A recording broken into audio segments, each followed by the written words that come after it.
Hello friends, Ravindraj institute के online platform Ravindraj 24x7 learning app पर आप सभी लोगों का स्वागत है।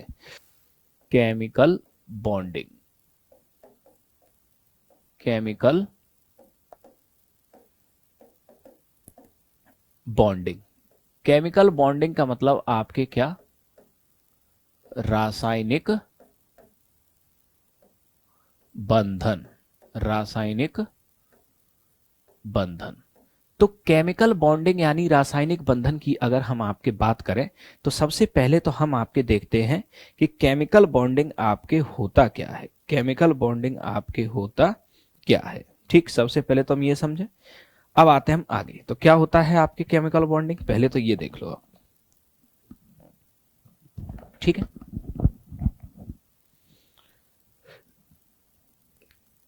अर्थ,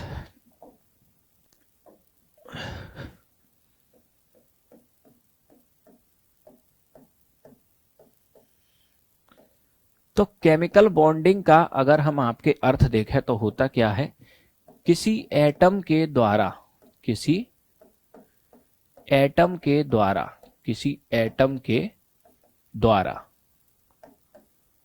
अपने आउटर मोस्ट ऑर्बिट में, अपने आउटर मोस्ट ऑर्बिट, सबसे बाहरी कक्षा, आउटर मोस्ट ऑर्बिट में 8 इलेक्ट्रॉन पूरे करने, 8 इलेक्ट्रॉन पूरे करने, पूरे करने, या ब्रैकेट में ऐसे हम लिख लें ऑक्टेट को पूरा करने या ऑक्टेट को कंप्लीट करने के लिए, ऑक्टेट को कंप्लीट, ऑक्टेट को कंप्लीट करने के लिए, ऑक्टेट को कंप्लीट करने करने के लिए, ऑक्टेट को कंप्लीट करने के लिए बॉन्ड बनाना, बॉन्ड बनाना, बॉन्ड बनाना, जिससे वह एटम स्टेबल हो सके, जिससे वह एटम, जिससे वह एटम स्टेबल हो सके। स्टेबल यानी कि आपके स्थायी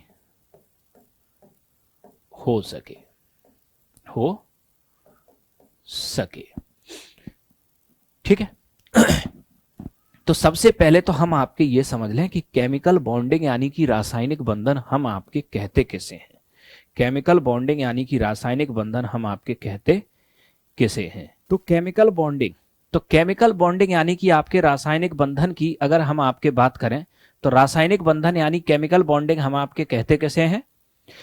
तो किसी भी एटम के द्वारा अपने आउटर मोस्ट ऑर्बिट में, किसी भी एटम के द्वारा अपने आउटर मोस्ट ऑर्बिट में, ठीक है, 8 इलेक्ट्रॉन को प्राप्त करने के लिए या ऑक्टेट को कंप्लीट करने के लिए बॉन्ड बनाना, ऑक्टेट को कंप्लीट करने के लिए आपके बॉन्ड बनाना, ठीक है, जिससे कि वह एटम आपके क्या हो सके, स्टेबल हो सके। होता क्या है आपके, जब भी आपके किसी एटम की बाहरी कक्षा में, जब भी किसी एटम की बाहरी कक्षा में आपके 8 इलेक्ट्रॉन होते हैं, कितने इलेक्ट्रॉन, 8 इलेक्ट्रॉन, ठीक है, जैसे कि आपके ऑर्गन, ठीक है, 8 इलेक्ट्रॉन होते हैं तो आपके क्या होता है, ये एटम स्टेबल होता है, केमिकल रूप से आपके इनएक्टिव होता है। और प्रत्येक एटम आपके स्टेबिलिटी को आपके क्या करना चाहते हैं, अनस्टेबिलिटी को आपके प्राप्त करना चाहता है, ठीक है। अब नेक्स्ट, तो केमिकल बॉन्डिंग यानी कि आपके रासायनिक बंधन आपके होता क्या है, रासायनिक बंधन आपके होता क्या है, ठीक है। अब इसके बाद में आगे याद रखना, अब नेक्स्ट आगे केमिकल बॉन्ड या रासायनिक बंधन, तो ये तो आपको समझ में आ गया, ये हम आपके कहते क्यों हैं। तो अपने ऑक्टेट को कंप्लीट करने, ऑक्टेट को कंप्लीट करने मतलब अपने आउटर मोस्ट ऑर्बिट में 8 इलेक्ट्रॉन को पूरा करने के लिए आपके जो आपके बॉन्ड बनाते हैं एटम, उन्हीं को कहते हैं chemical bonding.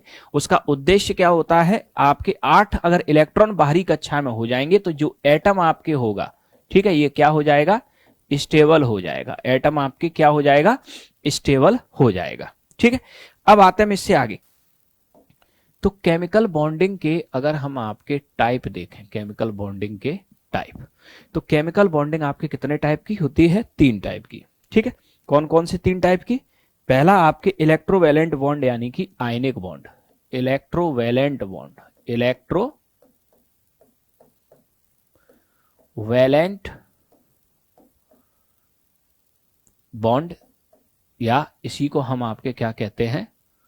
Ionic bond, ionic bond. Electrovalent bond यानी कि आपके विद्युत संयोजी बंध, विद्युत संयोजी बंध या आयनिक बंध, आयनिक बंध, आयनिक बंध। दूसरा आपके कोवैलेंट बॉन्ड, सहसंयोजी बंध, कोवैलेंट बॉन्ड, कोवैलेंट बॉन्ड यानी कि आपके सहसंयोजी बंध, सहसंयोजी बंध। ठीक है। तीसरा होता है coordinate bond, coordinate bond, coordinate bond. Coordinate bond का मतलब आपके होता है उप सहसंयोजी बंध, उप सहसंयोजी,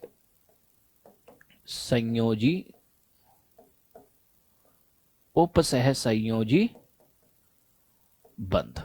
ठीक है, तो अब एक एक करके आपके तीनों को हम समझते हैं, आपके कौन सा बॉन्ड आपके क्या होता है। ठीक है, सबसे पहले आप लोग समझना कि इलेक्ट्रोवैलेंट बॉन्ड और विद्युत संयोजी बंध ये क्या होता है, फिर समझेंगे कोवैलेंट बॉन्ड, सहसंयोजी बंध क्या होता है, और फिर समझेंगे कोऑर्डिनेट बॉन्ड यानी कि आपके उप सहसंयोजी बंध क्या होता है। ठीक, आते हैं हम एक एक करके सब में। ठीक, तो सबसे पहले इलेक्ट्रोवैलेंट बॉन्ड, नेक्स्ट समझना। इलेक्ट्रोवैलेंट बॉन्ड जब भी आपके बनते हैं तो इसमें होता किससे बनते हैं? ये transfer of electron, transfer of electron, transfer of electron. जब आपके किसी ए एटम से, ए एटम ये है और ये है आपके बी, ए से आपके बी की तरफ होगा क्या? Transfer of electron, transfer of electron. जब एक से दूसरे एटम की तरफ इलेक्ट्रॉन का ट्रांसफर हो तो इससे आपके बनता है कौन सा बॉन्ड? इलेक्ट्रोवैलेंट या ionic bond. Example sodium 281, example chlorine 287। अगर आपके ये एक इलेक्ट्रॉन इधर चला जाए, किधर चला जाए? एक इलेक्ट्रॉन इस तरफ, तो इसके भी 8 हो जाएंगे और इसके भी 8 हो जाएंगे। ठीक, तो ऐसी स्थिति में ये इलेक्ट्रॉन त्याग रहा है पॉजिटिव चार्ज, ये इलेक्ट्रॉन ग्रहण कर रहा है नेगेटिव चार्ज। ठीक, और ये जो बॉन्डिंग होगी ये कहलाएगा इलेक्ट्रोवैलेंट या आयनिक बॉन्ड। क्या कहलाएगा ये? इलेक्ट्रोवैलेंट या आयनिक बॉन्ड, इलेक्ट्रोवैलेंट या आयनिक बॉन्ड, इलेक्ट्रोवैलेंट या आयनिक बॉन्ड आपके ये कहलाएगा। ठीक, अब इलेक्ट्रोवैलेंट या आयनिक कंपाउंड आपके ये जो होते हैं, अब इनके जरा गुण समझ लो आप। जब कभी भी आपके इलेक्ट्रॉन, आपके इलेक्ट्रोवैलेंट बॉन्ड आपके बनेगा तो ये किससे बनेगा? Transfer of electron, transfer of electron. एक एटम से दूसरे एटम की तरफ इलेक्ट्रॉन का आपके ट्रांसफर होता है, तब बनता है आपके क्या? इलेक्ट्रोवैलेंट या आयनिक बॉन्ड। अब जब इलेक्ट्रोवैलेंट या आयनिक बॉन्ड बनेगा तो आपके इससे बना क्या? NaCl, ये बना ना आपके, इस बॉन्ड के बनने से बना NaCl। तो NaCl आपके क्या होगा? ये आपके एक इलेक्ट्रोवैलेंट या आयनिक कंपाउंड होगा, इलेक्ट्रोवैलेंट या आयनिक कंपाउंड। जब कभी भी इलेक्ट्रोवैलेंट बॉन्ड बनेगा तो इससे जो आपके यौगिक बनेगा वो बनेगा कौन सा? विद्युत संयोजी या आयनिक बंध। क्या बनेगा? विद्युत संयोजी या आयनिक यौगिक। तो इसका मतलब आपके क्या हुआ? NaCl यानी कि जो ऑर्डिनरी साल्ट है, NaCl को हम क्या बोलते हैं? साधारण नमक। साधारण नमक आपके क्या है? Ordinary salt. ऑर्डिनरी साल्ट आपके क्या है, एक इलेक्ट्रोवैलेंट या आयनिक कंपाउंड है, एक विद्युत संयोजी या आयनिक यौगिक है। ठीक है, विद्युत संयोजी या आयनिक आपके क्या है, यौगिक है।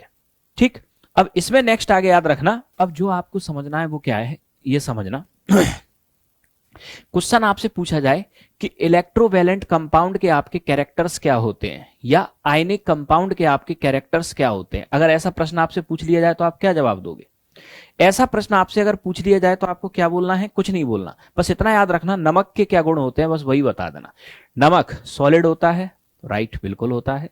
ब्रिटल भुरभुरा होता है, बिल्कुल होता है। क्रिस्टल फॉर्म में होता है, बिल्कुल होता है। ठीक, इसके बाद में नमक मेल्टिंग पॉइंट, बॉइलिंग पॉइंट ये हाई होंगे, बिल्कुल होंगे क्योंकि डेंसिटी ज्यादा होगी इनकी। इसके बाद में क्या होगा, सॉलिड स्टेट में क्या नमक से इलेक्ट्रिसिटी का फ्लो हो सकता है? नहीं हो सकता है। ठीक, इसका मतलब आयनिक कंपाउंड में सॉलिड स्टेट में इलेक्ट्रिसिटी का फ्लो नहीं हो सकता। और इसके बाद में क्या हो सकता है, नमक का पानी में घुलनशील है, नमक बिल्कुल है, तो इसका मतलब ये पानी में घुलनशील है सारे के सारे आयनिक कंपाउंड। पानी में इनका जो सॉल्यूशन होगा उसमें इलेक्ट्रिसिटी का फ्लो हो सकता है, बिल्कुल हो सकता है। ठीक, एक्वस सॉल्यूशन ऑफ साल्ट, ये मतलब क्या है, इसमें इलेक्ट्रिसिटी का बड़ा तेजी से फ्लो होगा आपके, क्योंकि फ्री आयन बन जाएंगे यहाँ। तो इसका मतलब आपके जो ये जितने भी गुण आप नमक के देख रहे हो वो सारे के सारे गुण होंगे इलेक्ट्रोवैलेंट और आयनिक कंपाउंड के। ठीक है।